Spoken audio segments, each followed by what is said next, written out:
بسم الله الرحمن الرحيم يا أيها النبي اتق الله ولا تطع الكافرين والمنافقين إن الله كان عليما حكيما واتبع ما يوحى إليك من ربك إن الله كان بما تعملون خبيرا۔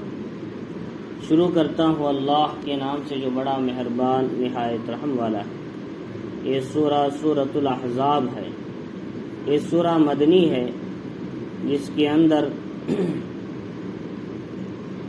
70 پر 3 آیتیں 9 رکوع موجود ہیں۔ اللہ رب العزت نے اس سورہ کا نام سورۃ الاحزاب اس لیے دیا، احزاب کے معنی گروہ جماعتوں کے آتے ہیں، کئی قبائل یا بھی کئی گروہ کئی جماعتیں، اسے احزاب کہا جاتا۔ حزبن کہتے ہیں جماعت، احزاب کئی جماعتیں۔ تو لہٰذا یہ دراصل غزوہ خندق کے پس منظر میں اس سورت کو اللہ نے نازل فرمایا، اور اسی میں اہل عرب کی کچھ مشرکانہ خیالات اور عقائد جو تھے غلط، اس کا رد اللہ تعالیٰ نے ان آیتوں کے اندر فرمایا۔ سب سے پہلی بات اللہ رب العزت نے فرمایا، یا ایھا النبی اتق اللہ ولا تطع الکافرین والمنافقین، کہ نبی پاک علیہ الصلاۃ والسلام جس ماحول میں رہتے تھے ہجرت کر کے مدینہ منورہ میں، مختلف قبائل رہا کرتے تھے، بنو نذیر، بنو قریظہ، بنو قینقاع، یہودیوں کے، منافقین کے۔ تو اس وقت میں حضور صلی اللہ علیہ وسلم نے یہ چاہا کہ مسلمانوں کے ان کو قریب کیا جائے، وہ بھی اسلام میں آ جائیں اور مسلمانوں کو بڑا فائدہ ہو، اور اس میں ان سے کوئی غلط بات ہو جاتی تو حضور صلی اللہ علیہ وسلم چشم پوشی کر دیتے، معاف کر دیتے، درگزر کر دیتے ان کی غلطیوں پر۔ اور پھر بعض اوقات میں عرب کے مشرکین نے بھی آ کر تقاضا کیا کہ ہم عرب کا آدھا مال دے دیں گے، تم اپنی دعوت اور محنت کو چھوڑ دو، یہ دعویٰ کہ ایک اللہ ہے۔ تو اس طریقے کی بہت سی باتیں وجود میں آئی۔ بعض لوگوں نے کہا، مدینے کے منافقین نے، اگر تم باز نہیں آئے دعوت کے کام سے ہم تمہیں قتل کر دیں گے، نعوذ باللہ۔ تو اس طریقے کی باتیں صرف مکے میں نہیں، مدینے کے اندر بھی حضور صلی اللہ علیہ وسلم کو دھمکیاں دی گئی۔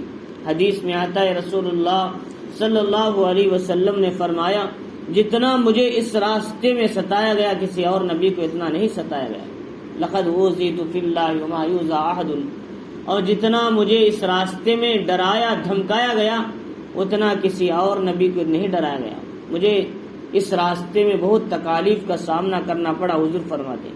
تو اس وقت میں اللہ کے نبی علیہ الصلوۃ والسلام کشمکش کی کیفیت میں تھے، تو اللہ تعالیٰ نے آیتیں اتاری نبی کہ آپ اللہ سے ڈرتے رہیے، کسی سے ڈرنے کی ضرورت نہیں، آپ کا کام اللہ سے ڈرنا، اللہ کی اطاعت کرنا۔ ولا تطع الکافرین والمنافقین، کافروں کی منافقوں کی باتوں میں نہیں آنا، آپ قائم رہنا دین پر، 2 باتوں پر، ایک تقوی پر، ایک دعوت کی محنت کے استقامت کے ساتھ۔ ایک تقوی پر قائم رہو، دوسرا دعوت کی محنت، دین کی محنت استقامت کے ساتھ کرتے رہا کرو۔ ان اللہ کان علیما حکیما، اللہ تعالی علیم بھی ہے اور حکیم بھی ہے، وہ جانتے ہیں کس وقت کیا کرنا چاہیے، اللہ تعالی تو حکمت والے ہیں۔ حضرت طلق ابن حبیب نے کہا، تقویٰ کسے کہتے ہیں؟ فرمایا تقویٰ یہ ہے کہ آدمی اللہ کی اطاعت کو اللہ کے دیے ہوئے احکامات کی روشنی میں اطاعت کرنا، اللہ کے سے ثواب کی امید رکھتے ہوئے، اسے کہتے ہیں تقویٰ۔ تقویٰ کہتے ہیں اللہ کی اطاعت کرنا، اللہ کے بتائے ہوئے طریقوں کے مطابق اور ثواب کی امید رکھتے ہوئے، اور اللہ کی نافرمانی سے بچنا، اس کے بتائے ہوئے اصول کے مطابق اللہ کے عذاب سے ڈرتے ہوئے، اس کا نام تقویٰ ہے شریعت میں۔ تو لہذا اس لیے فرمایا کہ اللہ کے نبی سے، نبی آپ تقویٰ اختیار کیجئے، تقوی پر قائم رہیں۔ کیا نبی پاک علیہ السلام سے بھی زیادہ بڑے تقوی والے کوئی ہیں؟ پھر بھی اللہ کہنے نبی تقوی پر قائم رہیے اور استقامت کے ساتھ دین کی محنت میں لگے رہیے، اور ایسے مقابلے، ایسی باتیں حق کی دعوت دیتے ہوئے، صبر کی دعوت دیتے ہوئے پیش آتے ہیں۔ اسی لیے لقمان علیہ السلام نے کہا تھا یا بنی اقم الصلاۃ وامر بالمعروف وانہی عن المنکر واصبر علی ما اصابک ان ذلک من عزم الامور. اے بیٹا نماز قائم کرنا، اچھائیوں کا حکم کرنا، برائیوں سے روکنا. جب تم برائیوں سے روکو گے، اچھائیوں کا حکم کرو گے، تو اس دعوت اور دین کے مقابلے میں تم پر مصائب آئیں گے، پریشانی آئیں گے، تو ان حالات میں صبر اور استقامت سے کام کرتے رہنا، ہمت کے ساتھ. اس لیے کہ کیا ہے، ہمت والے ہی یہ کام کر سکتے ہیں کہ وَاصْبِرْ عَلَىٰ مَا أَصَابَكَ إِنَّ ذَلِكَ مِنْ عَزْمِ الْأُمُورِ. یہ کاموں کی عزم اور ارادے سے ہوتے ہیں یہ کام. تو لہذا رسول اللہ صلی اللہ علیہ وسلم نے فرمایا یا تو میری جان چلے جائے یا پھر یہ دین پورے عالم کے اندر پہنچ کر رہے گا، یہ دو میں سے کوئی ایک ہو کر رہے گا، لیکن میں دعوت کو چھوڑنے والا نہیں ہوں. حضور نے فرمایا کہ اللہ کے نبی علیہ الصلوۃ والسلام سے کہا تیسری بات کہ دیکھو کافروں کی بات میں نہ آنا. وَاتَّبِعْ مَا يُوحَىٰ إِلَيْكَ مِن رَبِّكَ.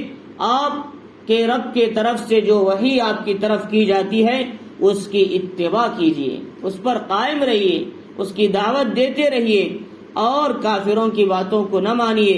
ان اللہ کان بما تعملون خبیرا. اللہ تعالیٰ تمہارے اعمال سے باخبر ہے. یا تو حضور صلی اللہ علیہ وسلم سے نصیحت ہے یا پھر حضور کے ذریعے سے آئندہ آنے والے داعیان اسلام کو یہ نصیحت ہے. فرمایا کہ تم ان باتوں پر عمل کیا کرو اور پھر ڈرو مت، اللہ پر بھروسہ کرو. توکل علی اللہ اور وکفا باللہ وکیلا. اللہ تعالیٰ ہی بہترین کار سازی کے لیے کافی ہیں. اللہ تعالیٰ ہمارے کاموں کو بنائیں گے. وعلی اللہ فلیتوکل المؤمنون. ایمان والوں کو تو اللہ پر ہی بھروسہ کرنا چاہیے، اور اللہ پر بھروسہ جو بندے کرتے ہیں اللہ ان کی حفاظت کی ذمہ داری لے چکے ہیں. تو بہرحال ابتداءً کچھ باتیں جو ضرورت کی تھی اللہ تعالیٰ نے حضور کے ذریعے سے امت کو پہنچایا. تقوی اختیار کرنا اور کافروں کی باتوں میں نہ آنا اور استقامت کے ساتھ دین کی محنت کرنا، اللہ پر بھروسہ کرنا. پھر اہل عرب کے عادت یہ تھی، جو آدمی زیادہ ذہین ہوتا، زیادہ ہوشیار ہوتا، تو لوگ کہتے بھائی اس کے سینے میں دو دل ہیں.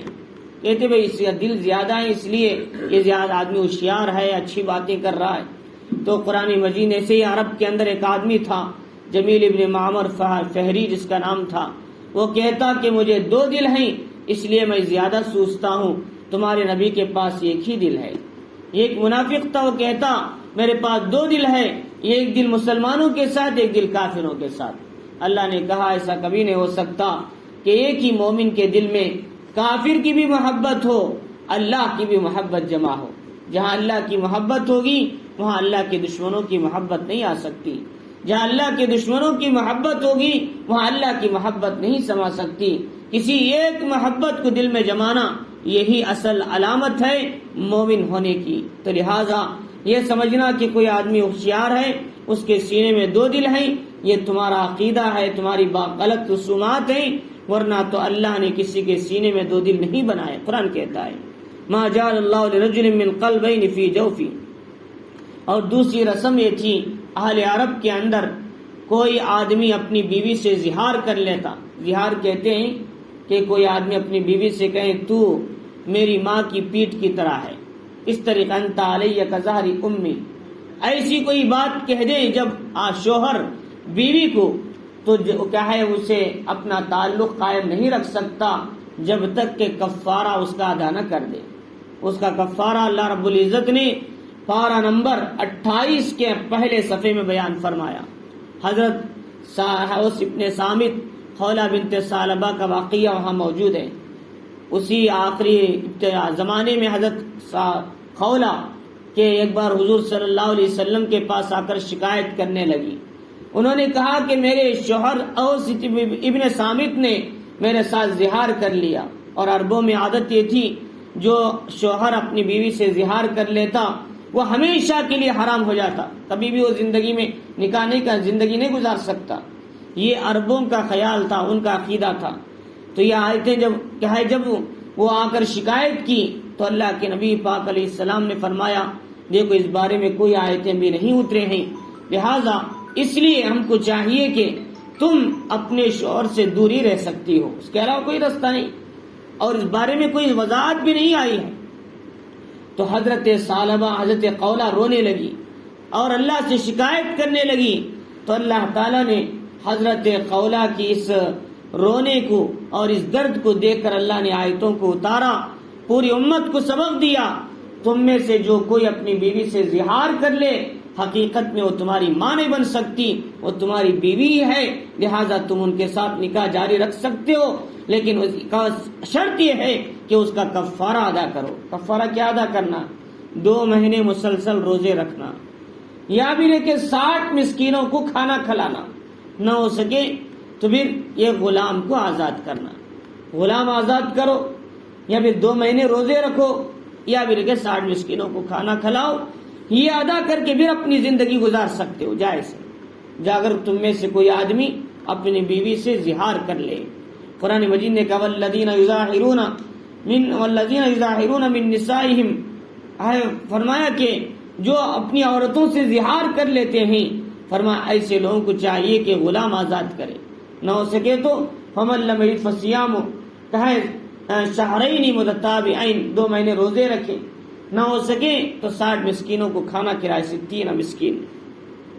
تو لہذا عرب کے اندر یہ مشہور تھا کہ جو زہار کر لیتا ہمیشہ کے لیے حرام، اللہ نے اس کا رد فرمایا، اس جہالت کیا خیالات کا، وما جعل ازواجکم اللائی تظاہرون منہن امہاتکم، وہ تمہاری بیویاں جن سے تم نے زہار کر لیا حقیقت میں تمہاری ماں نہیں ہو سکتی بلکہ تمہاری بیوی ہے، لہذا اس لیے تم کو چاہیے کہ تم کفارہ ادا کرو، پھر اپنی ازدواجی زندگی شروع کرو۔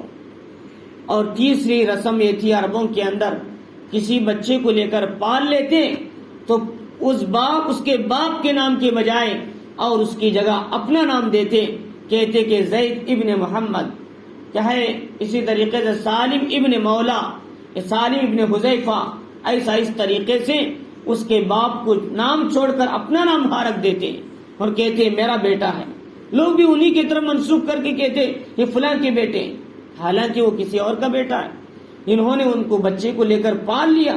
لہذا اس لیے قرآن مجید نے کہا جس بچے کو لے کر تم پال لیں وہ بچہ تمہارا حقیقی بیٹا نہیں ہو سکتا، وراثت میں بھی اسے حصہ نہیں ملتا، اور فرمایا جب اس کی کوئی بہن ہے تمہاری بچی، بالغ ہونے کے بعد اس بچی کو اس بچے سے پردہ کرنا بھی ضروری کہلاتا ہے، ان دونوں کا نکاح بھی آپس میں جائز ہے۔ کیوں؟ یہ الگ ہے وہ الگ ہے، تو حقیقی بیٹا تو نہیں ہو سکتا۔ لہذا اسی مناسبت سے کیا ہے قرآن مجید نے کہا کہ تمہارے وہ بچے جس کو تم نے پال لیا، متبنہ بنا لیا، لے پالک، فرمایا یہ تمہارے حقیقی بیٹے نہیں ہیں، یہ تمہاری منہ کی باتیں ہیں، واللہ یقول الحق، اللہ تعالیٰ صحیح بات کہتے ہیں، وہی سیدھی راہ کی رہنمائی بھی فرماتے ہیں۔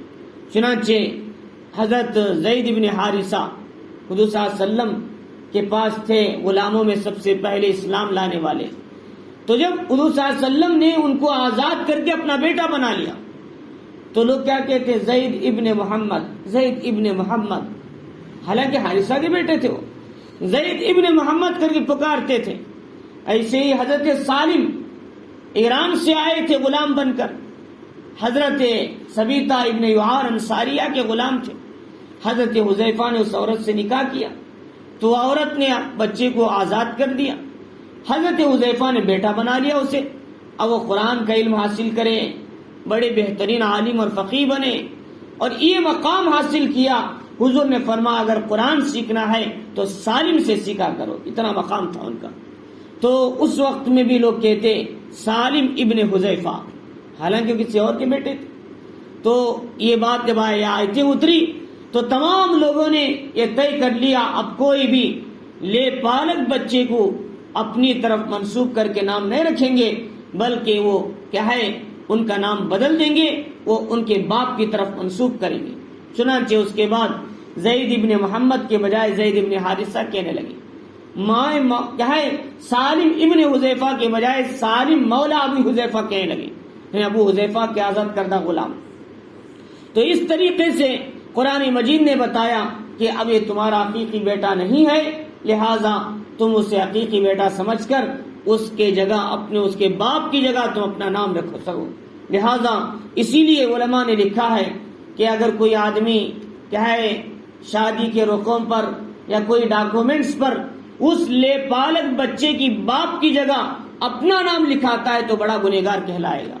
فرمایا اگر کوئی بچہ اپنے باپ کے علاوہ کسی اور کو اپنا باپ کہتا ہے، فرمایا وہ جہنمی اور کفر کا عمل کے برابر ہے، حضور صلی اللہ علیہ وسلم نے فرمایا۔ لہذا اس لیے نسب کی حفاظت شریعت نے بڑی پابندی کے ساتھ کیا۔ کیوں؟ نسب ہی اصل انسان کو صحیح راستہ دکھاتا ہے۔ جہاں نسب کی حفاظت نہیں وہاں بے حیائی کا دروازہ کھلتا ہے۔ جیسا کہ امریکہ، یورپ، لندن، پرتگال، دنیا کے عیسائی ممالک، وہاں جا کر پوچھو کسی بچے سے تمہارا باپ کون ہے تو بتا نہیں سکتا میرا باپ کون ہے۔ ماں تو بتا سکتا ہے لیکن باپ نہیں بتا سکتا، نہ معلوم کہ اس کے کتنے باپ ہیں۔ تو لہذا اس لیے فرمایا کہ نسب کی حفاظت قرآن نے اول دن سے کیا، اس لیے کہ یہیں سے پاک دامنی نظر آتی ہے۔ اور فرمایا اسی لیے اگر کوئی عورت کو بچہ 6 مہینے کے اندر ہوتا ہے نکاح ہونے کے بعد، کہیں گے یہ بچہ اس باپ سے ثابت النسب نہیں ہے، مطلب یہ کسی اور کا بچہ ہے۔ اگر شادی کے 6 ماہ کے بعد بچہ پیدا ہوتا ہے شوہر سے تو کہیں گے بچہ اسی باپ کا ہے۔ تو لہذا اس کے اصول بتایا قرآن مجید نے۔ تو اللہ رب العزت نے بتایا اگر کوئی آدمی اسی وجہ سے کیا ہے یہ جو ہمارے پاس جو مسئلہ چند روز پہلے آیا تھا، کیا کہتے ہیں اسے، کیا ہے یونیفارم سول کوڈ، UCC جسے کہا گیا، ان میں یہ مسئلہ آیا اگر سب کو یکساں سول کوڈ دے دیا جائے تو سول کوڈ کے حساب سے بیٹے کو وارث ماننا پڑے گا لے پالک بچے کو، اور ساتھ میں اس سے پردہ بھی نہیں ہوگا حقیقی بیٹا سمجھ کر۔ ایسے سب مسائل اور قرآن کے خلاف پہ جانا پڑے گا۔ اس لیے علماء امت نے، مسلم پرسنل لا نے UCC کا سختی کے ساتھ انکار کیا تاکہ اس قرآن کی اصول اور اس کے احکام کی حفاظت کر سکیں۔ ورنہ پھر لے پالک بچے کو قانون یہ دے گا کہ اگر تمہارا بچہ لے پالک ہے، تمہارے رشتہ دار ہیں، بھائی ہے، بہن ہے اور کوئی دوسرے رشتہ دار ہیں، وراثت ان کو نہیں ملے گی بلکہ تمہارے پالے ہوئے بچے کو ملے گی، جبکہ شریعت کے خلاف ہے۔ شریعت کہتی ہے بات پالے ہوئے بچے کو وراثت نہیں ملتی بلکہ تمہارے بھائی، تمہارے بہن اس کے وارث ہیں، تمہارے ماں باپ اس کے وارث ہیں۔ لہذا یکساں سول کوڈ کے ماننے میں قرآن مجید کے مسلم پرسنل لا کے جو مسائل ہیں اس کو ٹھکرانا پڑے گا۔ تو قرآن نے کہا کہ تمہارے جو بچے لے کر پال لیے ہیں وہ تمہارے حقیقی بیٹے نہیں بلکہ ان کے باپوں کے نام کے ساتھ پکارو۔ چنانچہ ادعوہم لآبائہم، ان کو پکارو ان کے باپوں کے نام کے ساتھ، وہ اقسط عند اللہ، یہ اللہ کے نزدیک انصاف والی بات ہے۔ فَإِن لَّمْ تَعْلَمُوا آبَاءَهُمْ، اگر تم ان کے باپوں کے نام نہیں جانتے، فَإِخْوَانُكُمْ فِي الدِّينِ وَمَوَالِيكُمْ، وہ تمہارے بھائی اور تمہارے دوست ہو جائیں گے۔ کہ میرے دوست ہیں، میرے بھائی، یہ کہہ سکتے ہیں جب تم ان کے باپ کے نام نہیں جانتے۔ وَلَيْسَ عَلَيْكُمْ جُنَاحٌ فِيمَا أَخْطَأْتُمْ بِهِ، اگر ہاں اتنی بات ہے اب تک تم سے جو غلطی ہو گئی اللہ تعالیٰ اس پر کوئی پکڑ نہیں فرماتی۔ انجانے میں تم نے غلطی کر لیا، اس کے باپ کی طرح جگہ اپنا نام پکار لیا، لیکن آئندہ ارادتاً تم نے کام کیا تو یقین مانو اللہ کی طرف سے تمہیں سخت پکڑ ہوگی۔ وَلَكِنْ مَا تَعَمَّدَتْ قُلُوبُكُمْ وَكَانَ اللَّهُ غَفُورًا رَحِيمًا، اللہ تعالیٰ بخشنے والے بڑے مہربان ہیں۔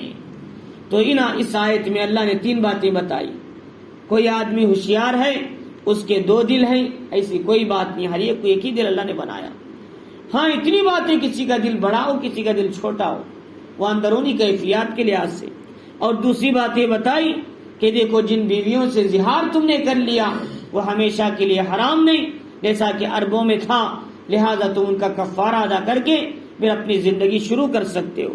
تیسرا بتایا کہ جو بچے لے کر تم نے پال لیا وہ حقیقی بیٹے نہیں ہیں بلکہ وراثت میں ان کا حصہ نہیں، ہاں وصیت ان کے نام سے کچھ لکھ سکتے ہیں، اور جب وہ بچے بڑے ہوں گے تو عورت کو بھی پردہ کرنا ہے، اور اس کی کوئی بہن ہے ان کی بیٹی خاص تو اس کو بھی اس لڑکے سے پردہ کرنا ہے، کیونکہ ان دونوں کا نکاح آپس میں جائز ہے۔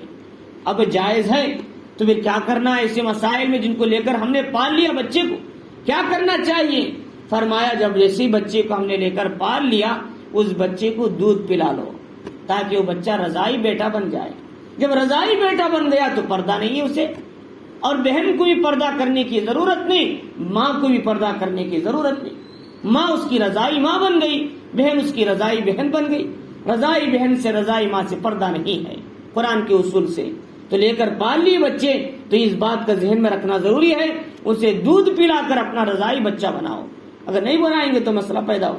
اور دودھ پلانے کا مطلب 2.5 سال کے اندر پلانا، 3 سال کے اندر. ورنہ یہ مطلب نہیں کہ 16 سال میں دودھ پلاؤ اسے، 16 سال میں دودھ پلاؤ، تھوڑی رضاعت ثابت ہوگی. تو لہذا ہاں اللہ کے نبی علیہ السلام نے حضرت سالم کے بارے میں کہا تھا ان کی بیوی سے، حضرت حذیفہ سے، کہ تم ان کو دودھ پلاؤ. ان کی خصوصیت تھی. لیکن صحیح بات یہ ہے 3 سال کے اندر بچے کو دودھ پلائیں گے جبھی وہ بچہ تمہارا رضائی بیٹا کہلائے گا. 8-10 سال میں پلائیں گے تو رضائی بیٹا نہیں ہوتا، وہ تمہارا دوری نامحرم ہی رہے گا. تو چنانچہ تو ایسے مسائل زیادہ پیش آتے ہیں. تو جب ہم نے ابتدا میں لے لیا بچے کو، بعد میں ایسے مسائل پیش آتے ہیں، پردے کا مسئلہ یا پھر کیا ہے وغیرہ وغیرہ مسائل پیش آتے ہیں. فرمایا النبی اولا بالمؤمنین من انفسہم. اس کے بعد یہ بتایا کہ دیکھو نبی پاک علیہ السلام تمہارے جانوں سے بھی زیادہ تم پر حق رکھتے ہیں. کبھی تم سے مال کا تقاضا کرے دین کے لیے، کبھی تم سے تمہاری صلاحیتوں کا تقاضا کرے دین کے لیے، تمہارے سے جان مانگے، مال مانگے، اللہ کے نبی کی مدد کیا کرو. اور اس لیے کہ نبی تمہارے جانوں سے زیادہ تم پر حق رکھتے ہیں. جیسے رسول اللہ صلی اللہ علیہ وسلم نے فرمایا تم میں سے کوئی اس وقت تک مومن نہیں بن سکتا جب تک کہ وہ آدمی میری لائی ہوئی شریعت کے مطابق اس کی پوری زندگی نہ ہو جائے. حضور نے فرمایا تم میں سے کوئی اس وقت تک مومن نہیں ہوگا جب تک کہ میں اس کے نزدیک اس کے بچے، اس کے اولاد، اس کے گھر والے، خاندان، مال سب سے زیادہ محبوب نہ بن جاؤں. اور ایک جگہ فرمایا حضرت عمر سے کہ اللہ کے نبی علیہ السلام میں اپنے مال سے سب سے زیادہ آپ سے محبت کرتا ہوں سوائے جان کے. حضور نے فرمایا عمر ایسا نہیں، جب جان بھی کیا ہے جان سے بھی زیادہ مجھ سے محبت کرو گے تو یقیناً جب تم مومن کامل ایمان والے کہلاؤ گے. حضرت عمر نے کہا اللہ کے نبی میری جان میری مال سے بھی زیادہ ہے آپ میرے نزدیک محبوب ہیں. حضور نے فرمایا انت مومنن کاملا، اب تم مومن کامل بن گئے. تو لہذا اس لیے ہم کو چاہیے کہ حضور صلی اللہ علیہ وسلم کی دین کی خاطر اپنی جس طریقے سے تقاضا آئے اس تقاضے پہ لبیک کہہ کر آگے بڑھنا یہ آپ کی امت کا تقاضا ہے. اس کام کو سب سے پہلے حضرات صحابہ نے کیا. انہوں نے جان کو بھی قربانی دی، مال کی بھی قربانی دی، وقتوں کو بھی لگایا، صلاحیتوں کو بھی لگایا، گھروں کو بھی چھوڑا، بیوی بچوں کو بھی چھوڑا، یتیم بھی کیا، بیوہ بھی کیا، اور اپنے وطنوں کو چھوڑ کر جنگل بیابان میں، وادیوں میں، پہاڑوں میں اور کیا ہے جا کر اپنی خبر بنائے، وہاں انہوں نے وہاں تک دین پہنچایا. تو لہذا اللہ کے نبی علیہ السلام فرمایا کہ النبی اولا بالمؤمنین من انفسہم، نبی ایمان والوں پر ان کی جانوں سے بھی زیادہ حق رکھتے ہیں. ان کا احترام اور آپ کی اطاعت کرنا ضروری ہے. اب تو نبی پاک علیہ السلام نے اب کیسا فرمایا اب حضور کے دین کی محنت کرو، حضور کے دین کا تقاضا ہے اس پہ لبیک کہو، مال سے بھی جان سے بھی. یہ بھی حضور صلی اللہ علیہ وسلم سے ڈائریکٹ آپ کی مدد کرنے کے برابر ہے. لِتُؤْمِنُوا بِاللَّهِ وَرَسُولِهِ وَتُعَزِّرُوا وَتُعَقِّرُوا. قرآن کہتا ہے سورہ فتح میں مدد کرو، ساتھ دو، ایمان لاؤ، ان کی باتوں پہ چلو. فرمایا وَأَزْوَاجُهُ أُمَّهَاتُهُمْ، نبی کی بیویاں یہ امت کی مائیں کہلاتی ہیں. لہذا قرآن مجید میں اللہ تعالیٰ نے اسی سورہ احزاب کے آئندہ آیتوں میں بتایا کہ وَلَا تَنْكِحُوا أَزْوَاجَهُ مِن بَعْدِهِ أَبَدًا، نبی کی بیویوں سے حضور کی وفات کے بعد کوئی امتی نکاح نہیں کر سکتا. کیوں؟ نبی کی وہ بیویاں امت کی روحانی مائیں ہیں. حضرت عائشہ صدیقہ رضی اللہ تعالیٰ عنہا سے ایک صحابی نے حضور کی وفات کے بعد نکاح کرنے کا ارادہ دل میں محسوس کیا. اللہ نے فوراً آیتیں اتاری، فرمایا کسی کو یہ ہمت نہیں کرنا چاہیے نبی کی حرم سے نکاح کریں. کیا اپنی ماں سے نکاح کرنا چاہتا ہے؟ فرمایا یہ نبی پاک علیہ السلام کی بیویاں جیسے دنیا میں حضور کی بیویاں ہیں ویسی قبر میں بھی، حشر میں بھی، آخرت میں بھی نبی کی بیویاں ہی رہیں گی۔ لہذا اس لیے فرمایا کہ حضرت فاطمۃ الزہرا جیسے دنیا میں بیوی تھی حضرت علی کی، آخرت میں بھی حضرت علی کی بیوی رہیں گی۔ اسی وجہ سے بعض روایتوں میں آتا ہے حضرت فاطمۃ الزہرا کے نہلانے میں حضرت علی بھی شریک تھے۔ لوگوں نے اعتراض کیا کہ مردوں کو ایسے شریک ہو سکتے ہیں کہ فاطمہ کی نکاح میں؟ لہذا اس وقت فرمایا کہ انتا الزوجک فی الدنیا والآخرہ، حضور نے فرمایا تھا اے فاطمہ، اے علی، یہ تمہاری بیوی رہے گی دنیا میں بھی اور آخرت میں بھی۔ اس اعتبار سے ان دونوں کا تعلق اور رشتہ ختم نہیں ہوا مرنے سے، اسی بنیاد پر فقہا نے اس کی تعویل فرمائی۔ لہذا عام مردوں کو بیوی کے انتقال ہونے کے بعد چھینا جائز نہیں ہے، دونوں کا نکاح فوراً ٹوٹ جاتا ہے۔ لہذا بیوی شوہر کے انتقال کے بعد چھین سکتی ہے، کیونکہ عورت کی عدت 4 مہینے 10 دن تک اس کا نکاح باقی رہتا ہے ابھی۔ لہذا اگر شوہر مر جائے عورت چھو سکتی ہے، لیکن عورت مر جائے شوہر اسے ہاتھ نہیں لگا سکتا، دور سے دیکھ سکتا ہے، دونوں میں فرق ہے۔ تو لہذا اس لیے فرمایا قرآن مجید نے وَأَزْوَاجُهُ أُمَّهَاتُهُمْ، نبی کی بیویاں یہ امت کی مائیں کہلاتی ہیں، نبی مومنوں پر ان کے جانوں سے زیادہ حق رکھتے۔ وَأُولُو الْأَرْحَامِ بَعْضُهُمْ أَوْلَىٰ بِبَعْضٍ فِي كِتَابِ اللَّهِ مِنَ الْمُؤْمِنِينَ وَالْمُهَاجِرِينَ۔ پہلے زمانے میں ایسا ہوتا، حضور صلی اللہ علیہ وسلم نے مدینہ جانے کے بعد صحابہ کی آپس میں مواخات کرائی۔ مواخات کا مطلب دوست بنا دیا، انصاری کو مہاجر بھائی سے، انصاری بھائی سے کہا آج سے مہاجر بھائی تمہارے دوست ہیں، تمہارے کھانے میں، تمہارے گھر میں، تمہارے کپڑوں میں، تمہاری تجارت میں، ہر ایک میں تمہارے دوست تمہارے بھائی ہیں، لہذا تم ان کے ساتھ رہنا۔ بعض صحابہ کے بارے میں آتا ہے انہوں نے یہاں تک کہا میری 2 بیویاں ہیں، ایک کو طلاق دیتا ہوں، تم نکاح کر لو۔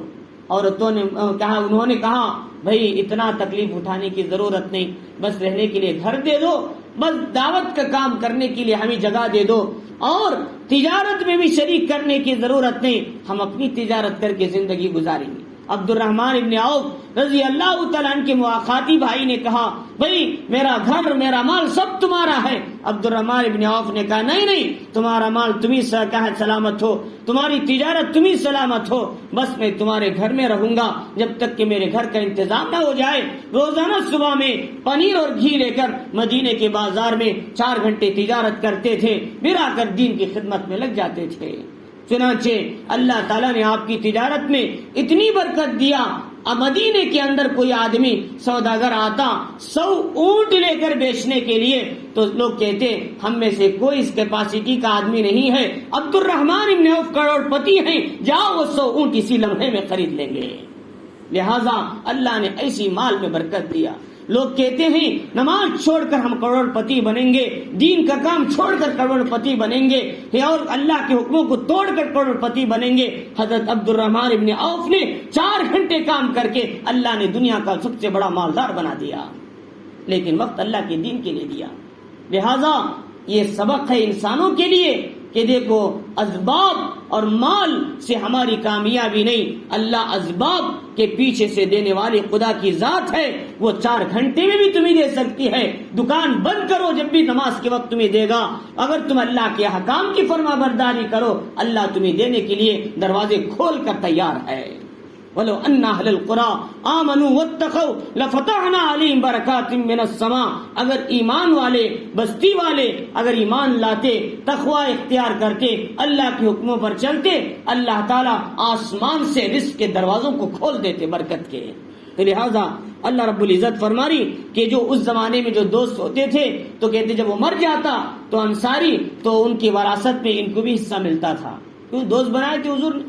لیکن بعد میں احکام اترے، اب صحابہ سب گھر والے بن گئے، سب کو کسی دوسرے کی مدد کی ضرورت نہ رہی، سب اپنی تجارتیں ان کی کھل گئی، سب بے نیاز ہو گئے، اب کسی کی دوست بنانے کی ضرورت نہیں۔ ہاں آپس میں دوست رہ سکتے ہو، لیکن اب یہ وراثت میں ان کا حصہ نہیں ہوگا، وراثت میں صرف رشتہ دار ہی وارث بن سکتے ہیں۔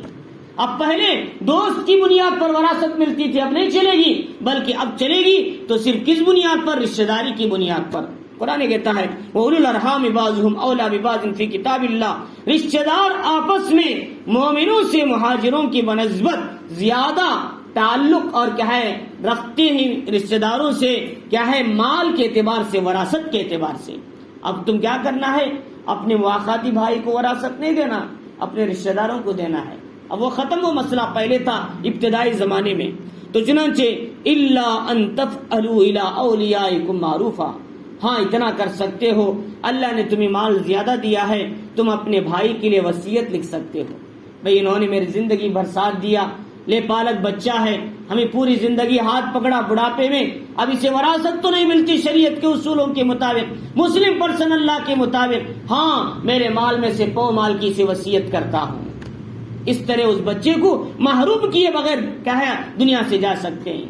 اور ایک مسئلہ بھی سمجھنا ہے کہ بیٹا اگر باپ کے سامنے انتقال کر جائے، اس کے بچوں کو بھی وراثت نہیں ملتی، پوتوں کو۔ بیٹا باپ کے سامنے بیٹا بچوں کے دادا کے سامنے انتقال کر گیا تو اس باپ کے اس بیٹے کے بچوں کو وراثت نہیں ملتی، بلکہ سب کے سب اس کے چچا وغیرہ لے لیں گے۔ یہ مسئلہ بھی ہے۔ ایسی صورت میں دادا کو یہ ذہن میں رکھنا چاہیے ہمارے جو پوتے ہیں محروم ہیں، انہیں وراثت نہیں ملتی، وصیت لکھیں تو وہ بچے محروم نہیں ہوں گے۔ ایسے کئی مسائل میرے سامنے آئے، میں نے ان کا اس کا حل بتایا، لہذا وہ حل کے مطابق ان کی پڑاپٹی کروڑوں میں تھی، انہوں نے اس طریقے سے حل کے ایک راستے نکالے۔ تو لہذا اس لیے فرمایا یہ سارا علم قرآن مجید کے اندر سے ملتا ہے۔ جب تک قرآن کی تحقیق نہ ہو، جب تک مسائل میں گھسا نہیں جا سکتا۔ 16 سال کی قرآن مجید کی تفسیر میں مجھے کئی مسائل کھل کر آئے، علوم کے دروازے میرے سامنے آئے، جب جا کر میں اس ساری باتوں کو آپ کے سامنے پیش کر رہا ہوں۔ اللہ رب العزت کا فضل ہے، اللہ نے قرآن مجید کی تفسیر کرنے کا موقع دیا، یہ میرا کوئی کمال نہیں، اللہ کا فضل ہے کہ اللہ نے اس کام کو مجھ سے لے رہے ہیں، اور مختلف جگہوں پر اللہ سے یہی دعا یہ ہے اللہ اس کام کو تا دم حیات جاری رکھے۔ تو اللہ رب العزت نے آگے بتایا کہ وَلَا إِلَّا أَن تَفْعَلُوا إِلَىٰ أَوْلِيَائِكُمْ مَعْرُوفًا وَكَانَ ذَلِكَ فِي الْكِتَابِ مَسْطُورًا۔ اللہ تعالیٰ فرماری کہ کتاب میں ساری باتیں تفصیل کے ساتھ لکھی ہوئی ہیں۔ وَإِذَا أَخَذْنَا مِنَ النَّبِيِّينَ مِيثَاقَهُمْ وَمِنْكَ وَمِن نُوحٍ وَإِبْرَاهِيمَ۔ آگے اللہ تعالیٰ نے ذکر فرمایا ہر نبی آنے والے، ایک پیغمبر کے بعد جتنے انبیاء آنے والے تھے، حضرت نوح کے بعد حضرت ہود، حضرت صالح، حضرت ابراہیم، حضرت آدم کے بعد حضرت شیس، حضرت نوح، حضرت ادریس، یہ سب ان سے اللہ نے عہد لیا، دیکھو جو بھی نبی آئیں گے ان کے بعد آنے والے نبی اپنے پہلے نبی کی تصدیق کرنا، ان کی تعلیمات کو آگے بڑھانا، ان کو کیا ہے اس کو انکریج کرنا، لوگوں کو اسے تعلیمات پر چلنے کا حکم دینا، یہ تمہاری ذمہ داری ہے، اپنے اور آپس میں ایک دوسرے کی دین کی مدد کرنا۔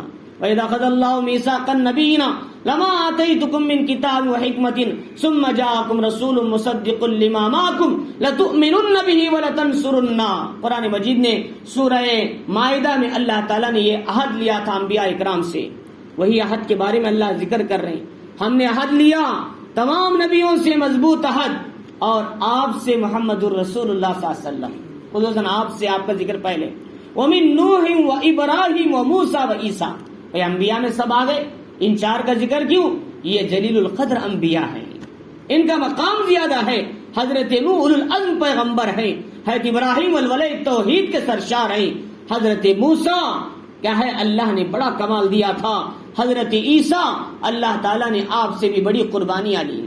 تو بہرحال اللہ تعالیٰ نے فرمایا کہ ہم نے آپ سے نبی اور تمام انبیاء سے لیا۔ اللہ کے نبی علیہ السلام فرمایا میں اگرچہ کہ آنے کے اعتبار سے آخر میں ہوں، لیکن پیدائش کے اعتبار سے میں پہلا ہوں۔ حضور نے فرمایا اللہ نے محمد الرسول اللہ صلی اللہ علیہ وسلم کو پہلے ہی پیدا کر دیا، لیکن بھیجا بعد میں، تاکہ طے کر دیا پیدا ہونا اور بھیجا بعد میں تاکہ پوری امت کے لیے امام الانبیاء، تمام نبیوں کے لیے کہلائے۔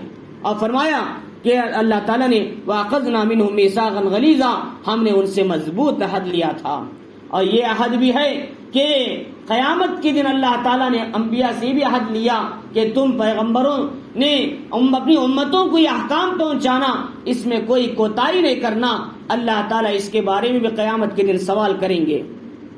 لِيَسْأَلَ الصَّادِقِينَ عَنْ صِدْقِهِمْ، تاکہ سچے لوگوں سے ان کی سچائی کے بارے میں سوال کر سکیں۔ قیامت کا دن ہوگا، تمام امتیں سامنے آ جائیں گی، اللہ تعالیٰ حضرت نوح کو بلائیں گے، ان کی امت کے سامنے پوچھیں گے، اے نوح کیا تم نے ذمہ داری ادا کیا، دعوت کا کام پہنچایا، دین کی بات پہنچائی، توحید پہنچائی؟ حضرت نوح کہیں گے اے اللہ میں نے پہنچا دیا۔ ان کی قوم کہے گی ہم تک کوئی نہیں پہنچائے۔ اللہ تعالیٰ محمد الرسول اللہ صلی اللہ علیہ وسلم کی امت کو بلائیں گے اور کہیں گے کیا بتاؤ کیا حضرت نوح نے دعوت کا کام کیا تھا؟ نہیں۔ امت کہے گی ضرور کیا، ہم نے قرآن میں پڑھا حضرت نوح کی دعوت پوری سورت کے اندر ہے۔ قال رب انی دعوت قومی لیلا ونہارا فلم یزدہم دعائی الا فرارا وانی کلما دعوتہم لتغفر لہم جعلوا اصابعہم فی آذانہم واستغشوا ثیابہم واصروا واستکبروا استکبارا۔ یہ پوری سورت حضرت نوح کی دعوت کو کھول کر بیان کرتی ہے۔ ہم نے قرآن میں پڑھا، قرآن تو جھوٹا نہیں، یہ آپ کا کلام ہے۔ محمد الرسول اللہ صلی اللہ علیہ وسلم کو اللہ اپنی امت کے حق میں گواہی دینے کے لیے بلائیں گے، کیا نبی تمہاری جو امت کہتی ہے سچ ہے؟ اللہ کے نبی کہیں گے اے اللہ میری امت سچ کہتی ہے۔ یہ یقیناً یہ صحیح بات ہے کہ تمام نبیوں نے اپنی ذمہ داری کو ادا کیا۔ لیکون الرسول شہیدا علیکم وتکونوا شہداء علی الناس، قرآن مجید میں اللہ نے سورہ حج کے اندر بتایا۔ تو لہذا قرآن مجید نے جو فرمایا کہ وَجَعَلْنَاكُمْ أُمَّةً وَسَطًا لِتَكُونُوا شُهَدَاءَ عَلَى النَّاسِ، اللہ نے وہاں پر بھی ذکر فرمایا۔ تو اللہ رب العزت فرمانی وہاں سوال ہوگا، جواب ہوگا۔ وَعَدَّ لِلْكَافِرِينَ عَذَابًا عَلِيمًا، اور کافروں کے لیے دردناک عذاب تیار کر رکھا ہے۔ 5 سن ہجری کا زمانہ تھا، محمد الرسول اللہ صلی اللہ علیہ وسلم مدینے کے اندر تھے، وحد ختم ہو چکا تھا، بدر کی جنگ بھی ہو چکی تھی۔ اب اس وقت میں 5 سن ہجری میں پتا چلا بنو نذیر جو مدینے سے بدہدی کی بنیاد پر جلا وطن ہو کر خیبر میں چلے گئے تھے، انہوں نے بنو غطفان، بنو کنانہ، بڑے بڑے لشکروں کو، عرب مشرکین کو، تمام لوگوں کو تیار کر کے مسلمانوں پر ایک بڑا لشکر لے کر آنے کی تیاری کر رہے تھے، اور اس میں بنو قریظہ مسلمانوں سے معاہدہ کیا تھا، اسے بھی کعب ابن اشرف سے، چاہے ان کا جو ہوئی ابن اخطب ہے بنو نذیر کا سردار، کئی پیداوار دینے کے لیے ان کو بھی اپنے ساتھ ملا لیا، اور مسلمانوں سے بنو قریظہ نے بھی عہد کو توڑ دیا۔ اب مسلمان اکیلے، تمام قبائل مدینے کو ختم کرنے کے لیے آنے تیار ہیں۔ اچانک دیکھا احد کے میدان میں ابو سفیان کی سرکردگی میں بڑا لشکر آ کر کھڑ چکا ہے، تقریباً 24,000 کا لشکر ہے، 4,500 اونٹ ہیں، 300 گھوڑے ہیں، اور ادھر مسلمان مدینے کے اندر چھوٹے سے حصے میں 3,000 ہیں، اور مکمل طور پر تیاری بھی نہیں ہے، سامان کچھ نہیں، تلوار کچھ نہیں، گھوڑے صحیح نہیں، اونٹ صحیح نہیں، کس پرسی کا عالم ہے، اور کیا ہے فاقے گزر رہے ہیں۔ ایسے حال میں محمد الرسول اللہ صلی اللہ علیہ وسلم کو پتا چلا تمام قبائل مدینے کو صفحہ ہستی سے مٹانے کے لیے آ رہے، توحید کو ختم کرنے، مسلمانوں کو ختم کرنے، یہ ان کے ارادے بہت برے ہیں۔ تو اور ابو سفیان اپنے لشکر کو لے کر احد کے پاس پہنچ چکا ہے۔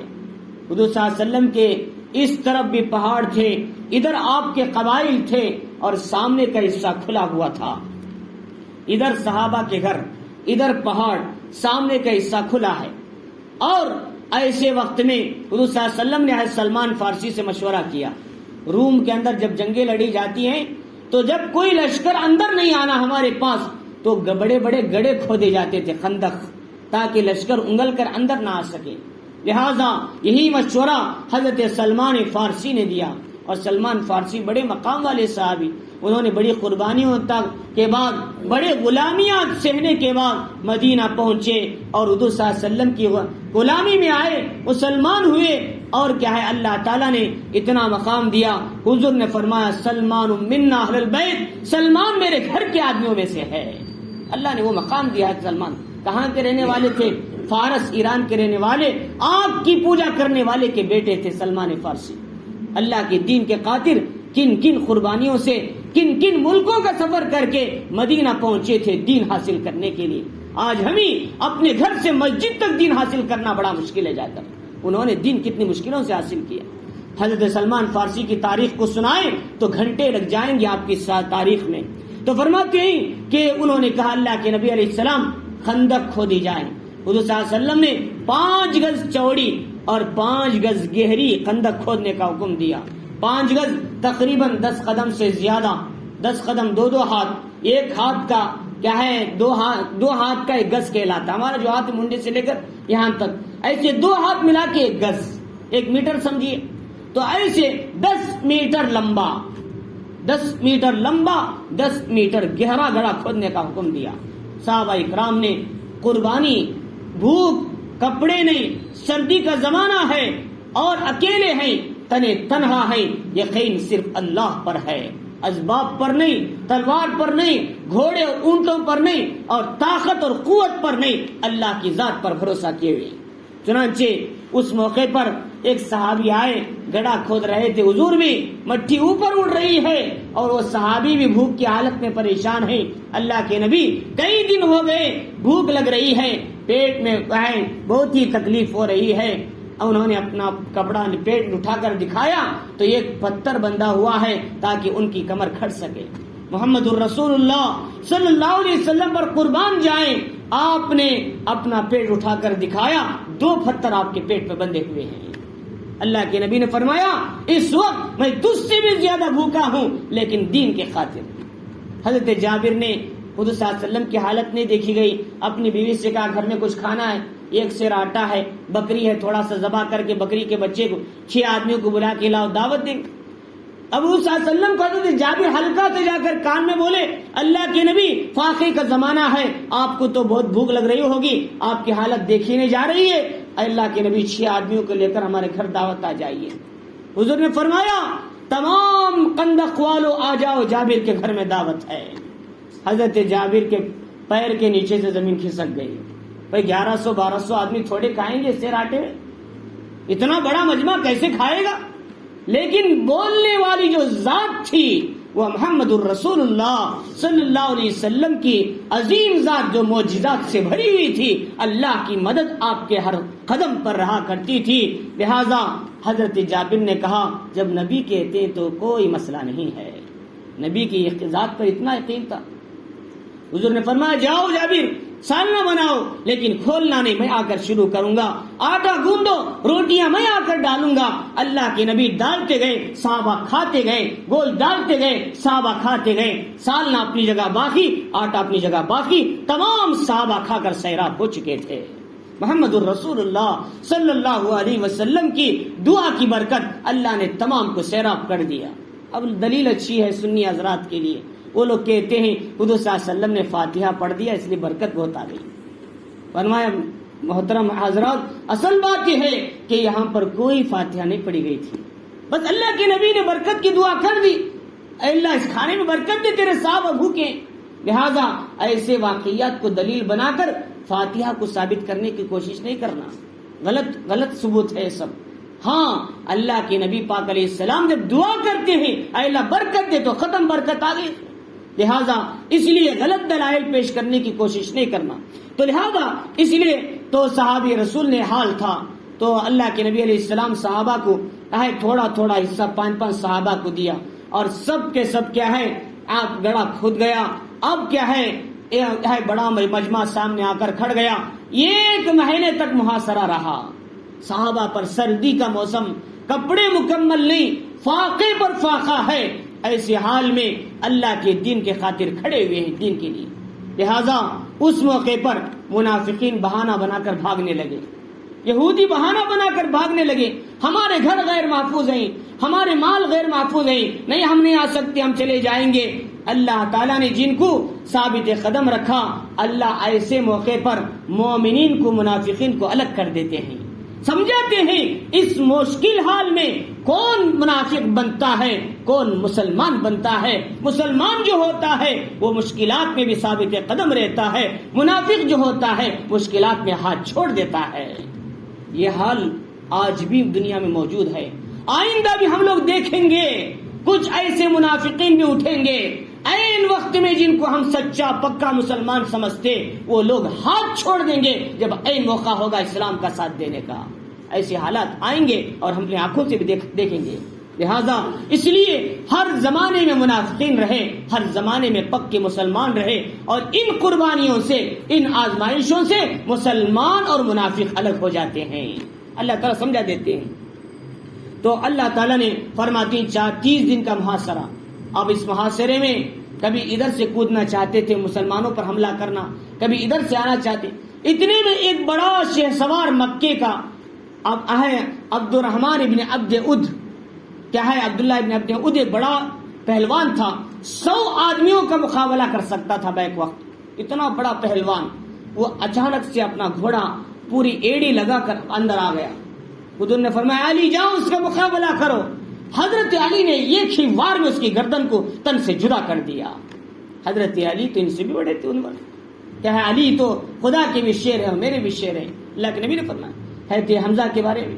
تو چنانچہ فرماتے ہیں کہ ایسی حال میں آخری دن 30ویں دن مہینہ پورا گزرا, صحابہ کے کلیجے منہ کو آنے لگے, آنکھیں دھری کی دھری رہ گئی. اب کیا ہم بچ سکتے ہیں ایسے حال میں جبکہ مشکلات کا زمانہ ہے, کھانا نہیں, اور ہمارا کیا کون پرسان حال ہوگا. لیکن جو پکے یقین والے تھے وہ جم کر تھے, اللہ ضرور مدد کے راستے کھولیں گے. اچانک ایسا ہوا کہ 30ویں رات میں تیز ہوا چلنے لگی, کفار کے ڈیڑے اکھڑ گئے, ان کی دیگیں اڑ کر جانے لگی, آگ بجھ گئی, اندھیرا چھا گیا, آندھی کا ماحول آ گیا. اب کفار کے اندر رعب پڑ گیا. اللہ نے اپنے لشکر کو اتار دیا فرشتوں کے, اور کیا ہے جب انہوں نے رعب ڈالا کفار پر, انہوں نے گھبراتے ہوئے اور پچھتاتے ہوئے کہا چلو بھائی ابھی ہاں رہنا نہیں, ہم کو واپس چلے جانا چاہیے. اللہ تعالیٰ نے اس طرح مسلمانوں کی مدد فرمائی ایسے لشکر سے جسے ہم دیکھ نہیں سکتے تھے. اللہ نے اسی کا ذکر فرمایا یا ایھا الذین آمنوا اذکروا اللہ, اے ایمان والو اللہ کی اس نعمت کو یاد کرو. اذکروا نعمت اللہ علیکم, جو اللہ نے تم پر کیا, اذ جاءتکم جنود, جبکہ تم پر لشکر آئے تھے, فارسلنا علیہم ریحا, ہم نے ہوا کو بھیجا اس کے مقابلے کے لیے, وجنودا لم تروہا, ایسا لشکر بھیجا جسے تم دیکھ نہیں رہے تھے لیکن ہم نے تمہاری مدد کے لیے اتار دیا. اسی لیے جب صحابہ, جب کیا ہے انبیاء پہلے زمانے میں قوم اور انبیاء جب اس اسٹیج پہ پہنچتے تھے, متی نصر اللہ, کب آئے گی اللہ کی مدد, ہم تو پریشان ہیں. اللہ کہتے ہیں الا ان نصر اللہ قریب, ڈرو نہیں, اب تمہارا اینڈ ہو چکا ہے امتحان کا, اب ہماری مدد کے راستے کھل جائیں گے. جس وقت تمہاری ظلم کی انتہا تم پر ختم ہوتی ہے وہاں سے ہمارے مدد کے راستے کھلتے ہیں. جب تک تم آزمائے نہیں جاتے, جب تک ہماری مدد کے راستے نہیں آتے. ام حسبتم ان تتركوا ولما يعلم الله الذين جاهدوا منكم ولم يتخذوا من دون الله ولا رسوله ولا المؤمنين وليا, کیا تم اتنا کہ صرف ایمان لانے کہنے سے کامیاب ہو جب تک کہ تم نہ پہچانے مومن کون ہے, حضور کا ساتھ دینے والے کون ہیں, اور کون نبی کو پناہ دینے والے ہیں, اور اس کے جاننے کے بعد ہی تمہاری امتحان کے بعد ہم تمہیں رضی اللہ عنہم ورضوا عنہ کا سرٹیفکیٹ عطا فرمائیں گے.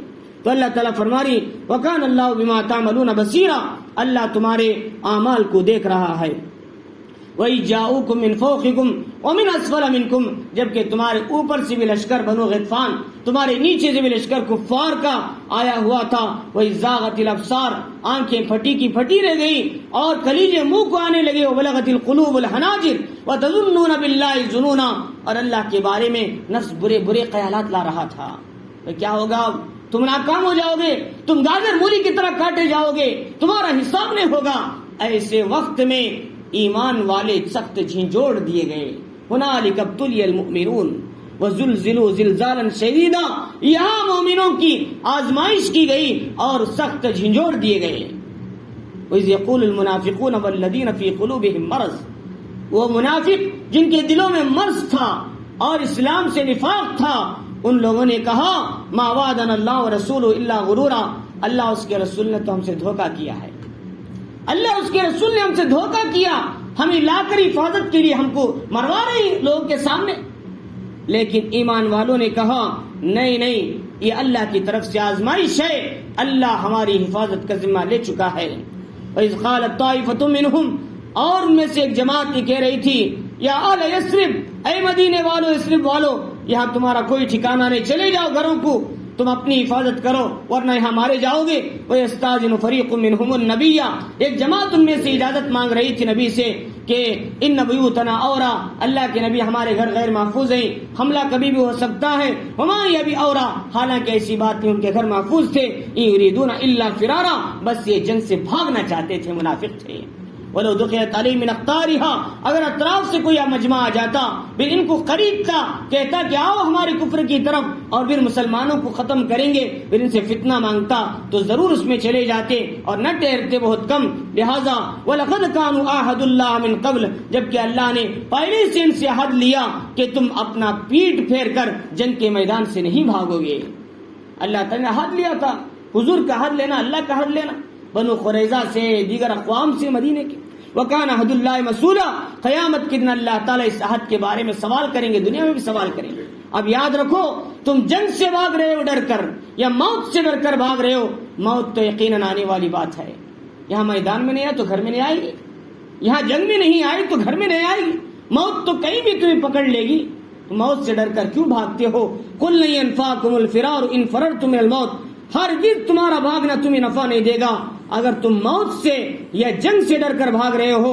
اِذَا لَا تُمَتَّعُونَ إِلَّا قَلِيلًا، اگر تم اس سے ڈر کر بھاگے بھی تو چند دن کے سوا زیادہ تم دنیا میں نہیں رہ سکو گے۔ تو لہٰذا اللہ رب العزت نے ان آیتوں کے اندر یہی بتایا کہ دیکھو، اللہ تعالیٰ نے نبی سے فرمایا تقوی اختیار کرو اور دعوت اور دین کی محنت پر استقامت کے ساتھ جمے رہو، آنے والے حالات پر صبر کے ساتھ اور استقامت کے ساتھ، ہمت کے ساتھ جم کر دین کا کام کیا کرو اور اللہ پر بھروسہ رکھو، اللہ تمہاری حفاظت کر لے گا۔ اللہ تعالیٰ نے بتایا کہ دیکھو، پہلے زمانے جاہلیت کی تمام خیالات کو رد کرو، اور کیا ہے اس کے ساتھ ساتھ نبی تمہارے جانوں سے زیادہ حق رکھتے ہیں، ان کی دین کی مدد کرنا یہ نبی کی مدد کرنا ہے، ان کی بیویاں امت کی مائیں ہیں، لہذا وراثت کے تعلق سے رشتہ دار آپس میں وارث ہیں، ہر کوئی وارث نہیں بن سکیں گے۔ پھر فرمایا اللہ تعالیٰ نے دیکھو، اللہ تعالیٰ تمہاری آزمائش کے لیے کبھی حالات ڈالتے ہیں، جب تم آزمائش میں کامیاب ہوتے ہیں اللہ اپنی مدد کے راستے کھول دیتے ہیں۔ لہٰذا آج بھی اگر اپنے ایمان کو مضبوط بنا لیں گے، اپنے اعمال کو صحیح کر لیں گے، اپنے تقوی کو درست کر لیں گے، یقین مانو اللہ آج بھی ہماری مدد اتارنے کے لیے تیار ہیں، لیکن شرط یہ ہے ہمارا ایمان کامل بننا ہے۔ آج ہمارا ایمان اتنا کمزور ہے کہ ہم اپنے سر کے درد کو یہ دو رکعت نماز پڑھ کے دور نہیں کر پا رہے۔ آج ہمارا ایمان اتنا کمزور ہے، اپنے چھوٹے سے مسئلے کو 2 رکعت نماز پڑھ کے حل نہیں کر پا رہے، تو ان جنگی حالات میں، ان مشکل حالات میں اپنے ایمان کی حفاظت کیسے کریں گے؟ اس کے لیے فرمایا ابھی سے ایمان کی سطح کو مضبوط کرو۔ ابھی سے ایمان کی سطح کو مضبوط کرنا کیسے؟ فرمایا اللہ اس کے رسول کی باتوں کو خوب سنو، اللہ کی بڑائی کو خوب بولو، جس سے دلوں میں جب اللہ کی بڑائی بیٹھے گی تو دنیا کی محبتیں، عارضی زندگی، عارضی آرام، عارضی عیش، چند روزہ، اس کی محبت نکل کر حقیقی جنت کی محبت دل میں آئے گی۔ تمہیں وہ حال ہوگا جو عامر ابن فہیرہ نے کہا، جنگ میں تیر لگنے کے بعد ان کے گلے میں فزت رب الکعبہ، رب کعبہ کی قسم میں کامیاب ہو گیا، مال چھوڑنے کی وجہ سے نہیں، جائیداد چھوڑنے کی وجہ سے نہیں، اور اپنی اولاد کو بڑا مالدار چھوڑنے کی وجہ سے نہیں، بلکہ خدا کے راستے میں اپنی جان دینے کی وجہ سے میں کامیاب ہوا ہوں۔ وہ ایمانی سطح ہمارے اندر آنا ہے۔ تو اللہ تعالی ہم سب کو اپنا ایمان بنانے، اپنے یقین کو مضبوط کرنے کی توفیق عطا فرمائے۔